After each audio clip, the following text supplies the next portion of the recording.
അല്ല, ഹൈക്കമാൻഡ് ഞങ്ങളന്ന് പറഞ്ഞല്ലോ, അച്ചടക്കമുള്ള ഒരു കോൺഗ്രസ്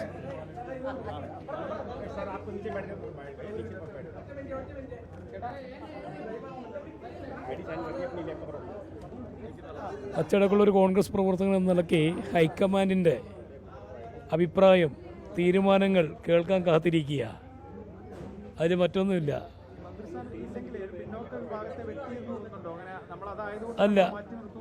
അല്ല അതൊന്നുമില്ല.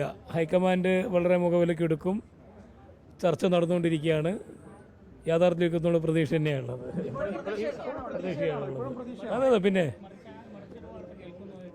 ഇല്ല, അത് വന്ന വാർത്തയല്ലേ. പട്ടികവർഗ്ഗക്കാർ ഒരിക്കലും കോൺഗ്രസിനെ സംബന്ധിച്ച്, പിന്നോക്ക സമുദായത്തെ സംബന്ധിച്ച് കോൺഗ്രസ് ലീഡേഴ്സ്, അത് രാഹുൽ ഗാന്ധിയാണെങ്കിലും പ്രിയങ്ക ഗാന്ധിയാണെങ്കിലും സംസ്ഥാന നേതൃത്വമാണെങ്കിലും ഒഴിവാക്കില്ല എന്നൊരു പ്രതീക്ഷയോടുകൂടി തന്നെ പരിഗണന തരുന്നത്. പട്ടികവർഗവും പട്ടികജാതി, ഷെഡ്യൂൾ കാസ്റ്റും ഷെഡ്യൂൾ ട്രൈബും രണ്ടും രണ്ടാണല്ലോ.